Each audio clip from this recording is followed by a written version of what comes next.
Now that we've gotten to know each other a little bit better, let's get to know our speaker, Joana Cavaco. She studied singing, cello, and classical guitar at the Metropolitan Music School of Lisbon, and then developed a passion for European politics, women's rights, and culture, which made her pursue an undergraduate degree in international studies at Leiden University. There, she specialized in North American politics and gender and sexuality. Most importantly, though, she manages her own grassroots project based in Rotterdam called Contra. It's community-based, and Joana advocates for the eradication of verbal and physical sexual harassment within the city, having already worked with youngsters from all over Europe on the topics of women's rights and gender equality. She has experience with the creation of safe spaces and has developed various practices through Contra, aiming to connect art and activism. And by organizing an International Women's Day slut walk this year, the Slut Stand, which was highly successful, collaborating and curating programs that reflect the inclusivity and sustainability of these practices, Joana aims to catalyze change from the bottom up. So basically, Joana is a community organizer and artistic director, and I put in also a force of nature, because this is somebody who really changes things, gets things done, and is gorgeous while doing it. So I'd like to hand over the stage to Joana. Okay, wow. So I wasn't like expecting that force of nature part. Thank you. Yeah. So already I was already introduced, but I want to introduce myself again. Like it was said, my name is Joana. I am a queer Jewish person. I'm also a fat lady. My pronouns are she, her, and these are the parts of my identity. Oh my God, so many like noises of people coming on. Yes, I did a conservatory of music until I was 18. I studied classical guitar, cello, and singing. And when I was 17, I was able to do an AFS exchange year, which was a cultural exchange in high school. That's the first time I came to the Netherlands. That's how I learned Dutch. And after that, I started working for the European Youth Parliament. I was one of the selected Portuguese students to represent Portugal in an international session in Munich. And then I actually started working for the organization. And that's where I started learning about group dynamics. What is training? What is, how can we actually give the tools to people who never talked about politics to actually make policy? So that was very interesting, but it was still a very white, privileged organization for kids, you know, that were going to the top schools of Europe. So 4 years ago, I stopped it. And it also coincided with the creation of Contra. And Contra is a grassroots project, as it was already said, that aims to connect art and activism together. So I also started doing community organizing for various organizations, Black Pride, Black Lives Matter Rotterdam, the Slut Stand, obviously our own protest, a yearly protest. I'm also a performer, curator, programmer. I'm an Aquarius. I have 2 cats, and I love Comic Sans, as you will see from this presentation. Okay, we can go to the next slide.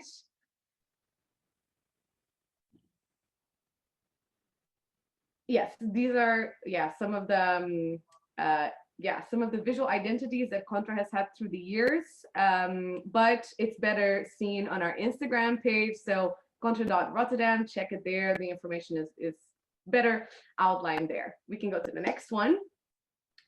So before I start with my presentation, I want to do something, which is position myself within my privilege.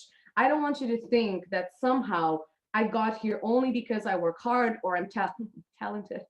I don't want you to think that, because that wouldn't be the truth. The truth is that, first of all, I am a white passing woman. I'm come from a working class, middle class parents. So parents that both have university degrees, that were able to invest time and money into my education. I'm also able-bodied. So this is also a really important part of me being able to go through the world, not experiencing certain types of oppression that would probably have a negative impact on me and my trajectory. I also am very lucky to be part of a very supportive queer community here in Rotterdam. I see some faces of people from it, Steph, for example, and Louise, of course.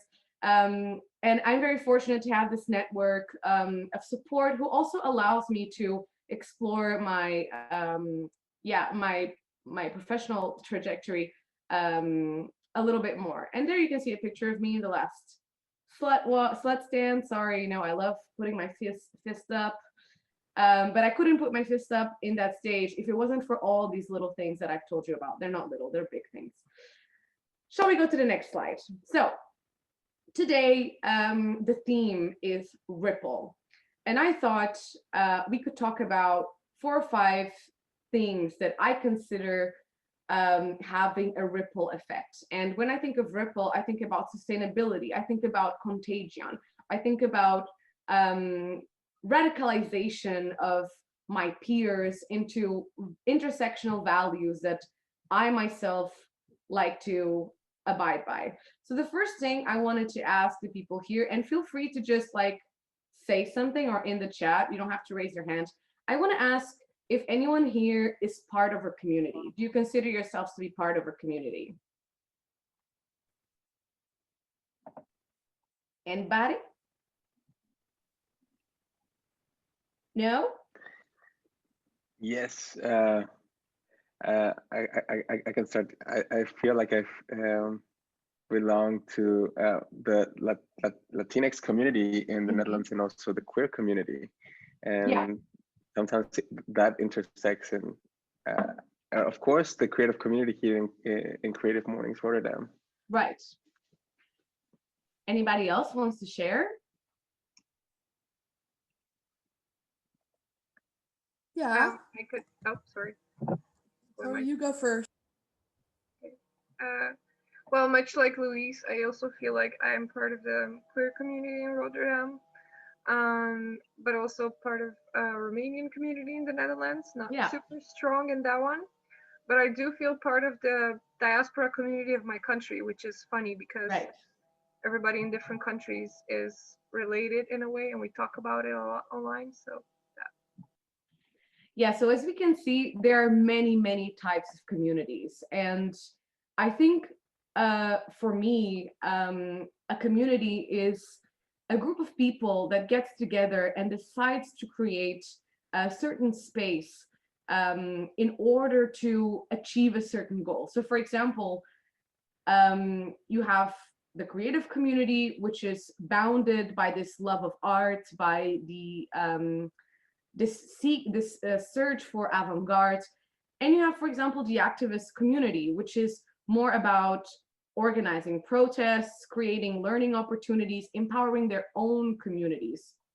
So how do we build our own community and contribute to its growth? I put several questions. We're obviously not going to be answering them all. I'm sure you can get the PowerPoint afterwards. So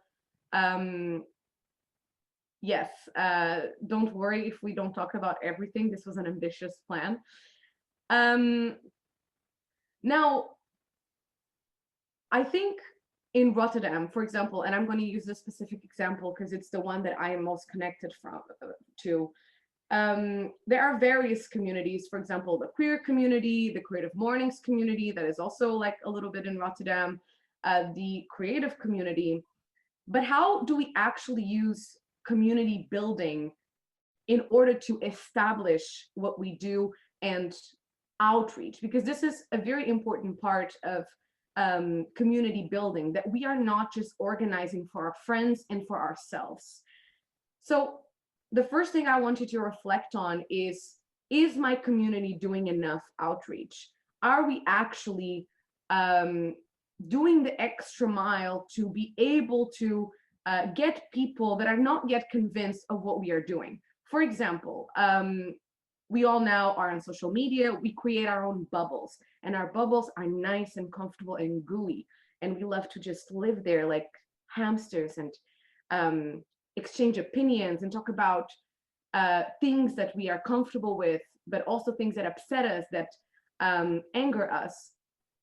So how do we make the bridge to people that are not part of this ooey gooey chewy center that we are part of? The thing that I don't have obviously a solution for this, but one of the things that has really helped me increase outreach is making sure that you are including people in your own project leadership that represent the communities that you want to include. There's no point of you as a community builder to, for example, only put in positions of leadership people that you know, communities that you know. By expanding this leadership core, you allow for other people to also give input on how you conduct whatever you are doing, your event, your publication. So one of the things that we can do is be conscious about who is in the leadership package. Can we go to the next slide, please?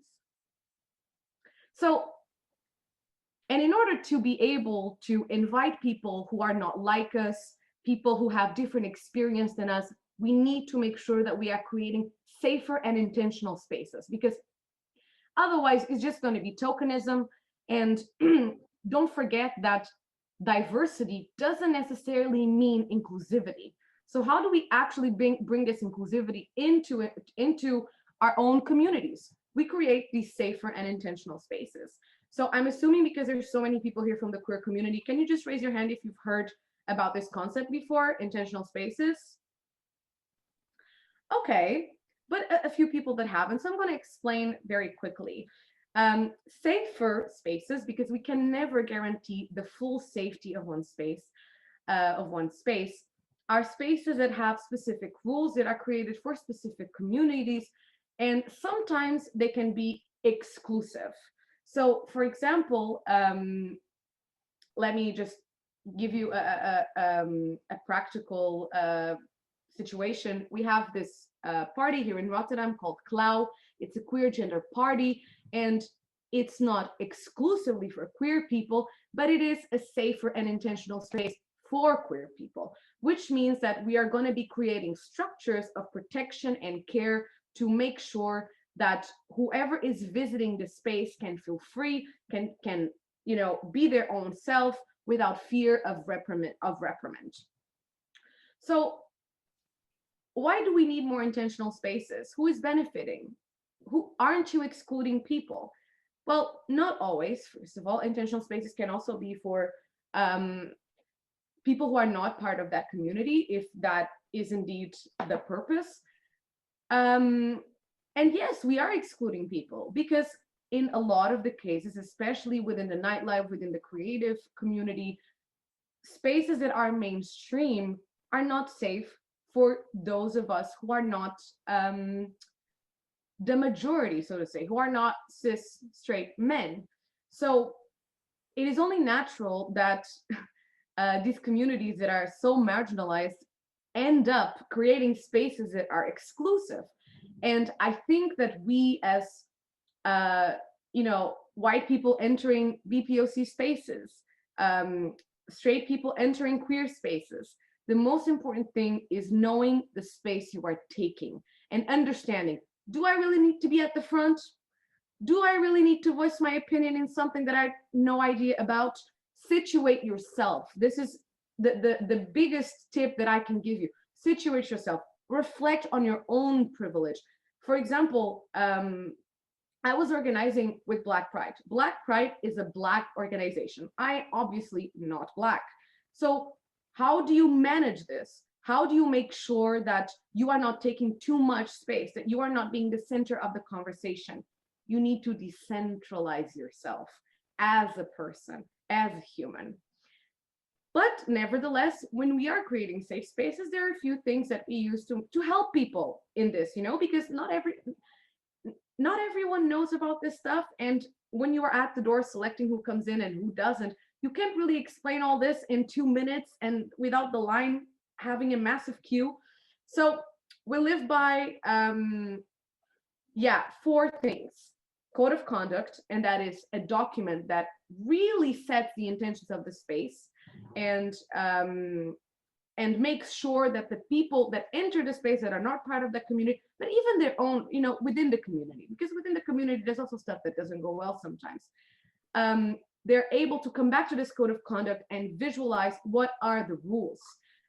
Stuff like clear communication, being very clear that this space is an intentional space, that within this space, there are certain things that will not pass unnoticed, that if you are intrusive, or if you are fatphobic or racist, you will be kicked out. Being very clear with your communication. The third thing is floor angels, a team of volunteers who is determined and trained and able to provide support and care in case something goes wrong. You can go to the next slide. Now, in order for you to have a safe space, let's say that you want to have a queer party, you've done a code of conduct, you've done your floor angels, you have everything.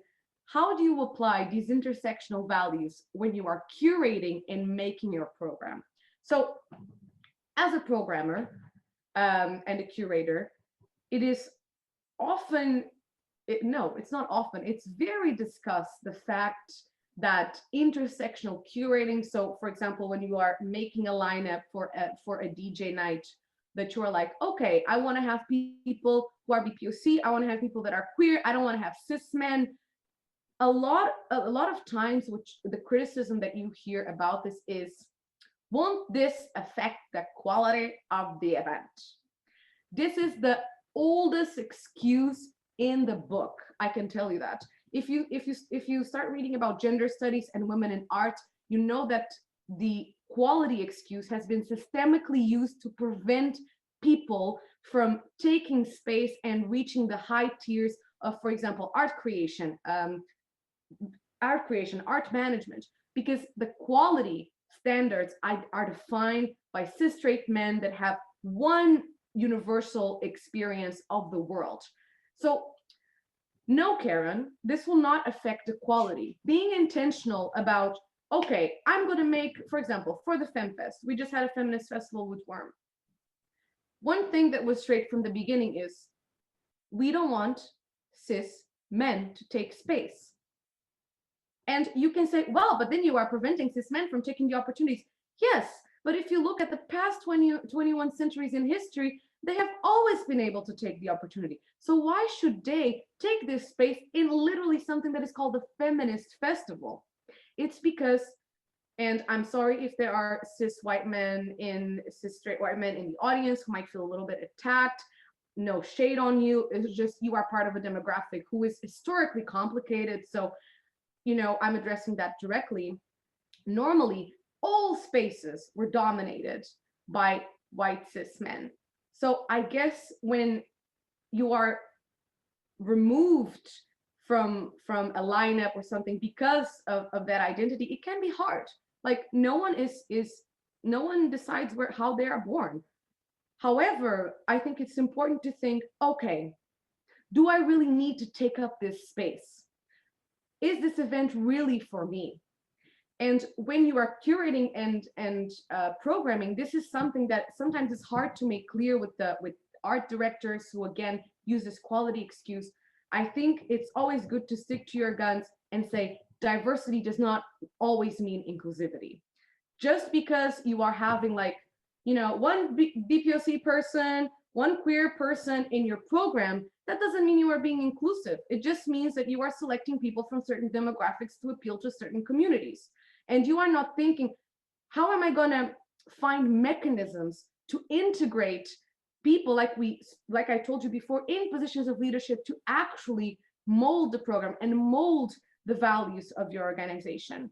So this is a very hard thing to manage because within the creative community, most organizations are owned by white, cis people who think of themselves very highly, who, for example, only book queer performers when it's a queer event. They only book BPOC performers when it's a BPOC event. So if you want to apply intersectional values when doing this, I think especially white people, we need to understand that creating space is not the same as truly include people in your process.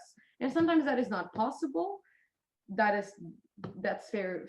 That's fair. But if you have a willingness to actually make this program intersectional, you need to use your privilege. And especially as white programmers, white passing programmers, you can capitalize on this. Capitalize on your privilege. Milk the guilt of people who still are not there in terms of, positioning themselves.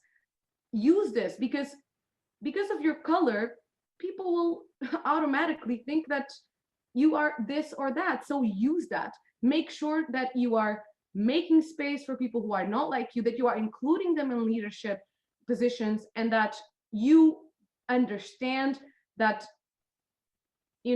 nobody decides what level of privilege you're going to have when they are born, but we can make sure that we use that privilege to impose intersectional values when we are curating and programming.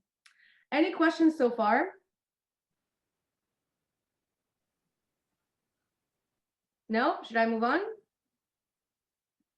Okay. Oops, sorry. Yes. Oh. Louis, you wanted to say something? I can go after. Thank you so much. Thank you, Joanna. It's been super interesting. I'm not putting my camera up because I'm doing yoga at the same time. I am really interested in hearing your experience when it comes to language. And especially, I feel like in so many of our activism spaces, we use a very specific language that is useful for us, right? Especially in the LGBTQA spaces. However, I feel that sometimes for people who are just starting to be aware, starting to deconstruct, starting to want to come to these spaces, sometimes that language is complicated. How do you navigate that in your work? I read something the other day saying, just because you use certain language doesn't mean you're woke. I think within our own communities, we have the tendency to accidentally exclude because we have a certain level of knowledge that others don't. Yeah. And I think the first one is provide education opportunities. Let's then, if people don't know the alphabet of intersectionality, let's talk about it. Let's make sure they do know, because often this academic-ish information is extremely hard to get. People don't have access to it on purpose because, this is a systemic way to exclude people from positions of leadership, that you make a language that only you and others can understand, therefore nobody else can join. So the most important thing is providing academic opportunities. Okay, people don't know about consent. Let's make a workshop about consent. Let's talk about it. Let's create structures to allow people to talk about it. And let's also be kinder to ourselves. People don't always have the privilege to know the right language. So are we really going to be judging people because they don't know words like, BPOC and safety, intentional spaces? You are not better than anyone because you know these things. So instead of thinking that others are less than you, let's then find a way to bring it to them. Because in the end, this information should be accessible to everyone. So yeah, I agree. It's also an aspect of classicism that our own communities tend to be the same people coming from the same backgrounds. So when someone who walks in and that doesn't have that background, they automatically will feel excluded, of course, because language is important. So yeah, providing education opportunities and being less harsh, I think, could be 2 tips. Definitely. Thank you so much. Any other questions so far?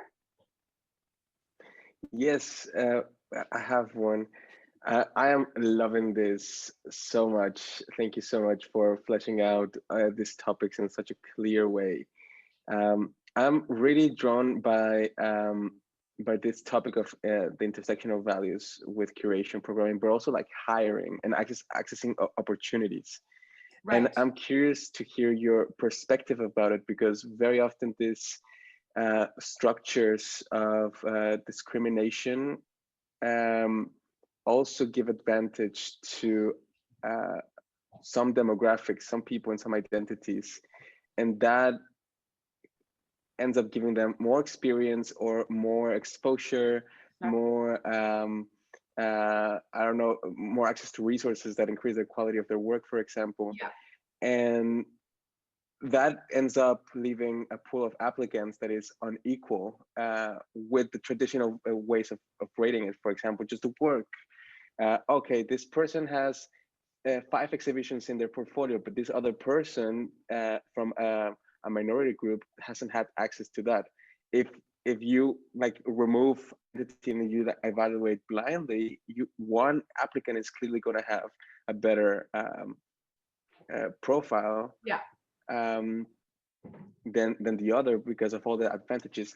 How can you make a process that is intersectional and truly inclusive while relatively being neutral and at the same time focusing on the things that deliver what you're looking for? I see what you mean.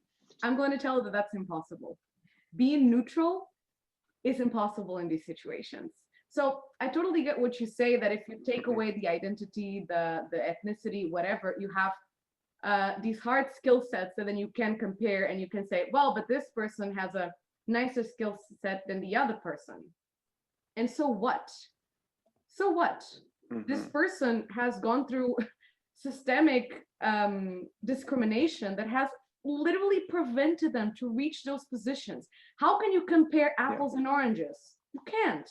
It's two different things. So I hear this a lot, and I think it depends of the situation. For example, for the Contra Labs, this community-based research we did about the creative community in Rotterdam, we did an open call.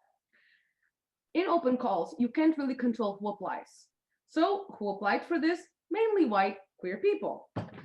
And in this situation, this was okay, because we were very clear. People applied through an open call. We did not reach out to people to apply to us. So this is the result of this particular research.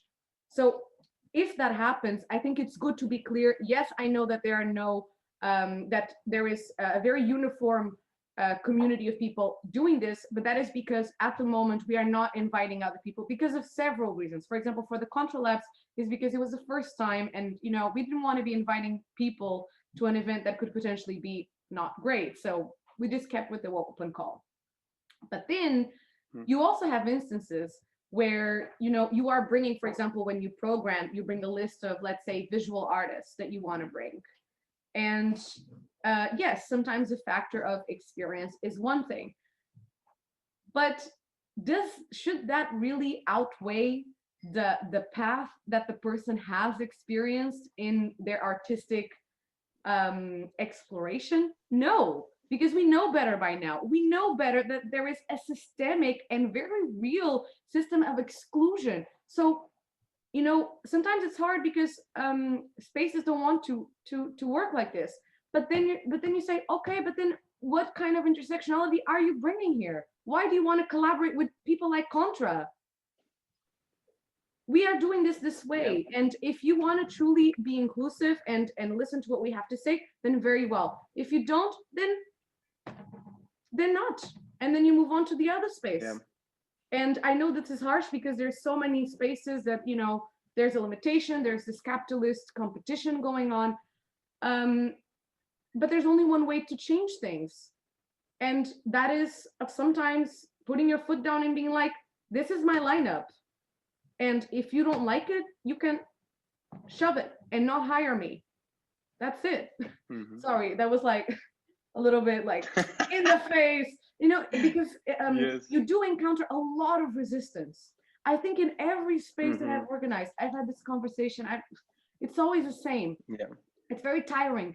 But then, especially if you're a white person organizing, I think use your privilege and understand that by doing this, you are contributing to a better world. And yes, it's going to be hard for you, but it's going to make that artist who only did one show because of opportunity, it's going to be worth it for them because they're going to feel good. They're going to have this chance.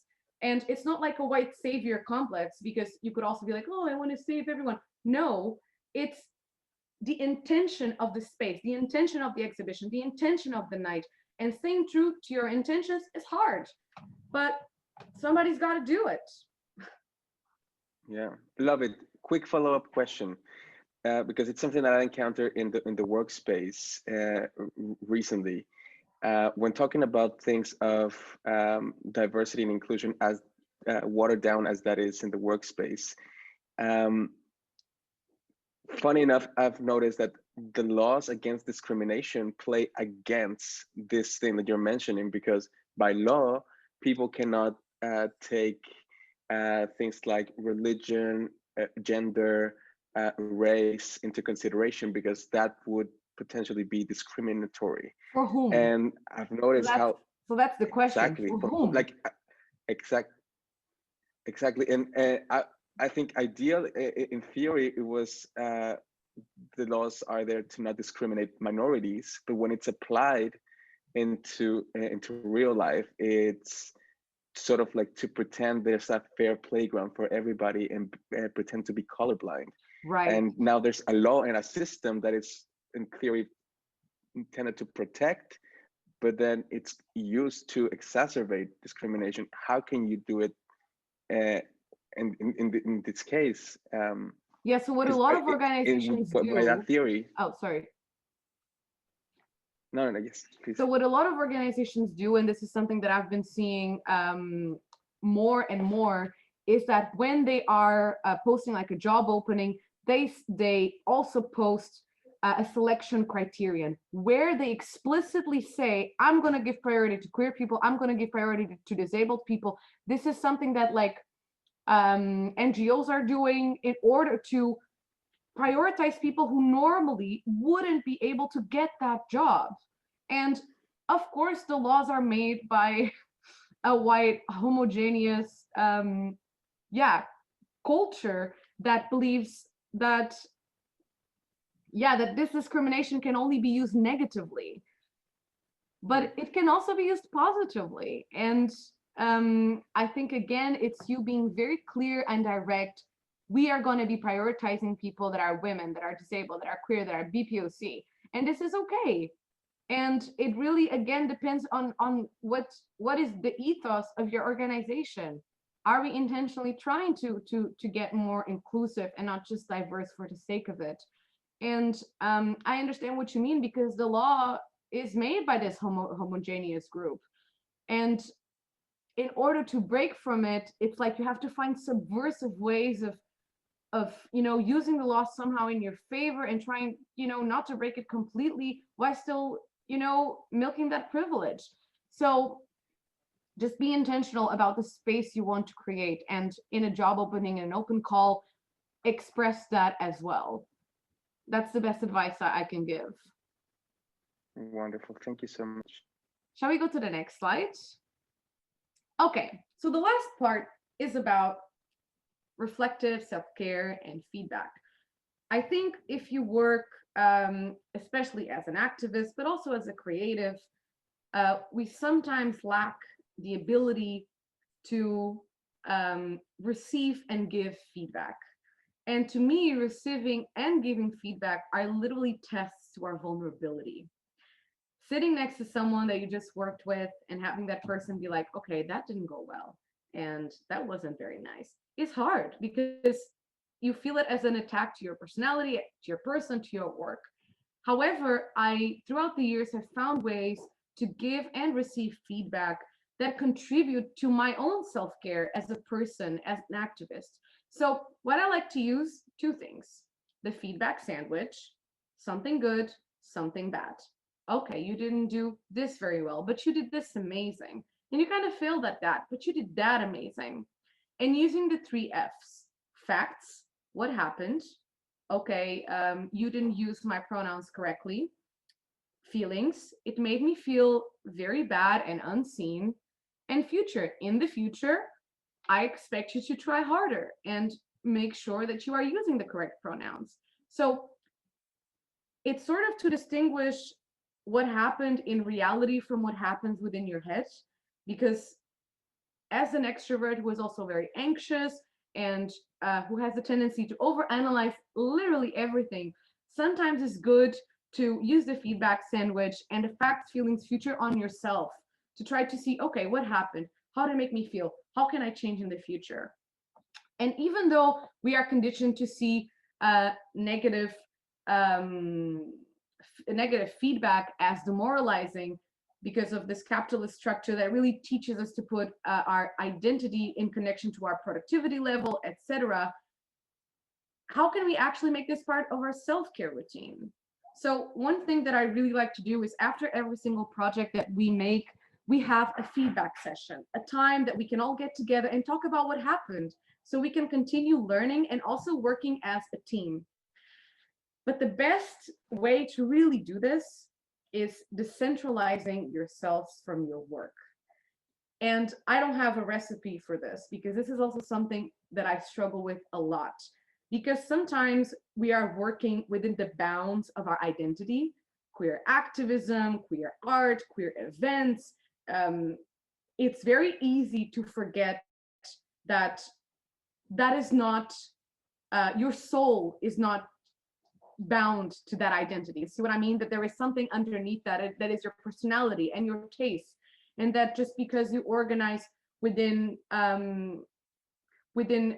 queer communities and you organize queer events, it doesn't mean that your queerness is in question, even though that's what it feels like, because it's your identity, of course, so you want to do the best you can. So something that I'm also trying to practice is taking a step back and realizing that who I am and my work, even though they are connected, they are two different things. So when I fail at my work and something doesn't go right, it doesn't mean that this is an attack on my personality. I know this is hard to process because I also struggle with that. And yeah, exactly, like someone was saying, identity versus self-esteem. So by doing these things, the facts, feelings, future, to make sure that I understand what went wrong, that doesn't have to do with my personality, or maybe it does sometimes. And if that is the case, then you got to work on that and you got to reflect on that. But we need to get better at this, being honest when things don't go right, because within the activist community, the creative community, there is a very big tendency to keep things to ourselves, to not say anything because we don't want to hurt any feelings, including our own. And then that escalates into a snowball of discomfort, of weirdness that doesn't help us in our own, liberation goals. So let's not be like the capitalist dudes who created the system that focus only on their own productivity. Let's think about how we are feeling, how we are connecting our identity to our work. How can we make sure that we don't fall into the same patterns of the capitalist construct that we are part of? And again, this is easier said than done. But I think it's something really important to make sure that you have sustainability within your work, that you don't overwork yourself, that you don't put this emphasis on productivity, and that you also create a nice, safe environment for people to receive and give criticism and also praise, because it's good to praise when things go right and be like, you did a great job. So radical kindness is something that we definitely need to practice in order to truly create these safe, intentional spaces to apply these intersectional values, radical kindness to yourself and to others. So that is the end for me, I believe. There's the next, yes. And I'm wondering if anyone has any questions or doubts or things they want to share. I would very much like to hear from you.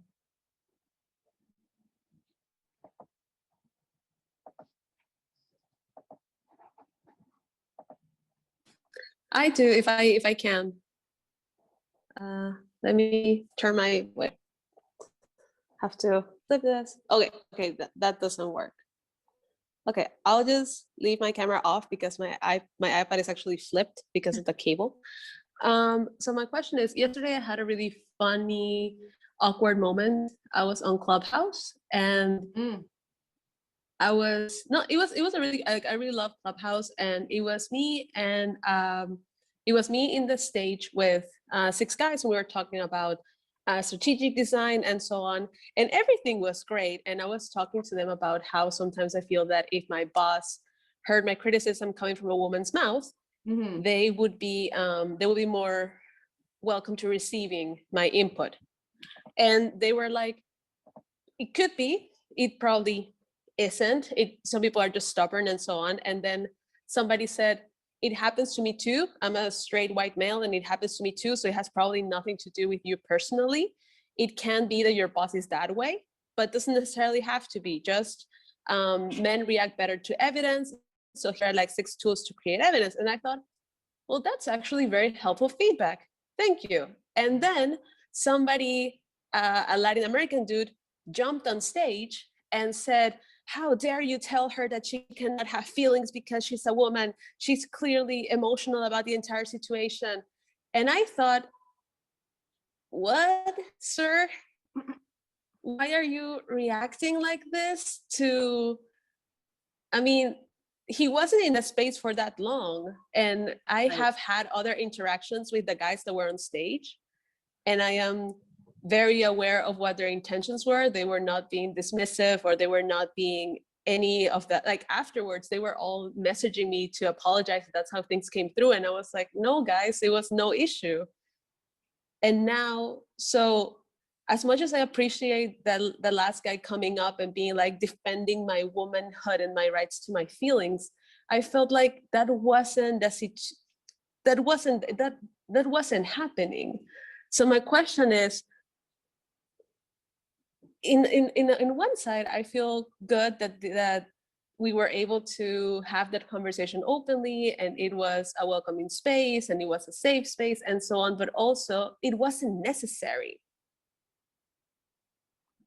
Yes. So I get what you mean, because sometimes, I guess men have a difficulty understanding when to intervene or when to not intervene, because exactly.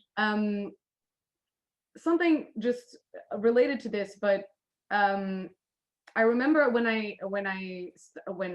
we talk about harassment in the nightlife, and I start, for example, telling about my male friends, when I go out, I decide what to wear based on my level of tolerance for harassment that night.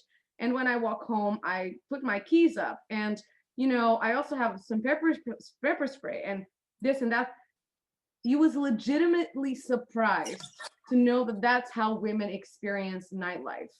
So you cannot buy a lived experience. You can read about it, you can create empathy, you can have that emotional response, but you cannot ever understand fully what it's like to be oppressed in some kind of way. So of course you have these moments where sometimes there is a sort of an overreach that is very intrusive, because saying like that he was defending your womanhood, it's like, no, he was just reacting to what he thought was a moment of misogyny that he thought you didn't know how to handle.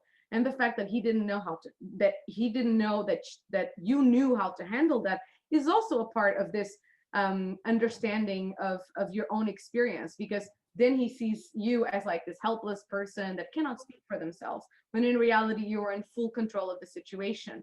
So what I would do is, first off, talk to the person that intervened. Like, if you know that person, I would just go to them and be like, look, what happened made me feel really facts, feelings, future. What happened made me feel really bad, and in the future I would prefer if you would ask me if I need help, because that's the first thing that you should do in this situation. You go to the person being discriminated against, and you go to them and you say, is everything okay? Do you need help? Because maybe they don't need your help and they don't want your help, like in this situation. Exactly. So I think that can be something that maybe you can tell your colleague, like, in these situations, you should just come to me first and ask me if I need your help. And if I do need your help, maybe we can make something happen. But if I don't need your help, you also need to respect that. It's, it's the saviorism complex. It's not just about white saviorism, it's also like male saviorism, straight saviorism, that you think somehow that the liberation of this oppressed group passes by your actions. And it's like, no, you're not that powerful. No one is.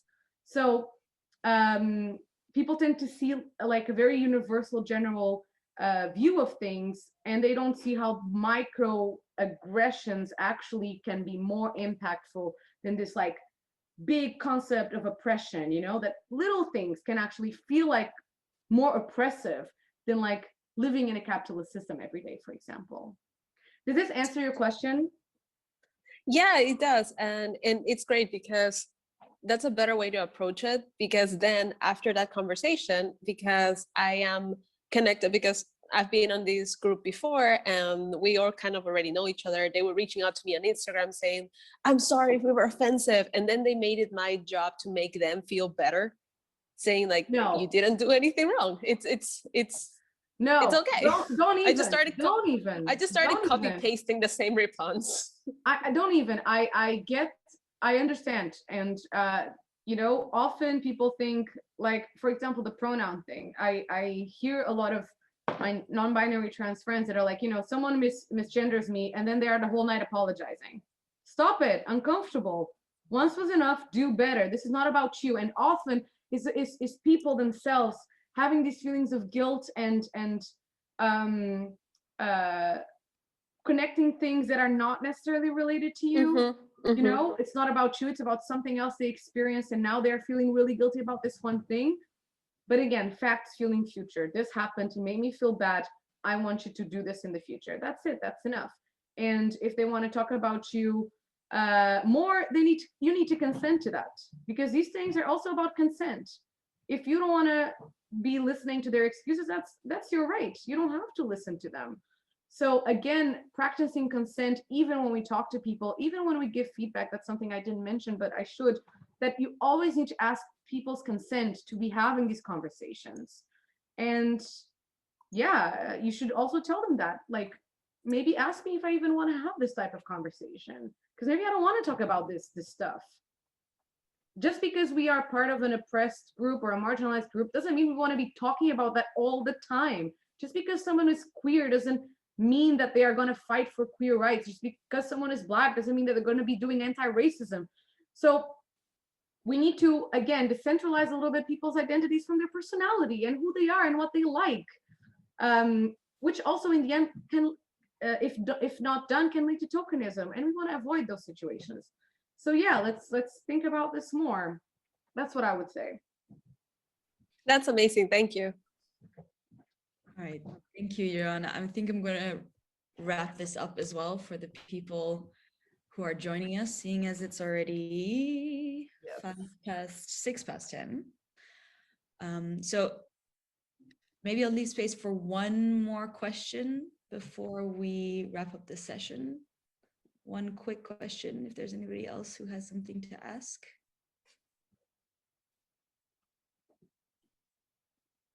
No. All right.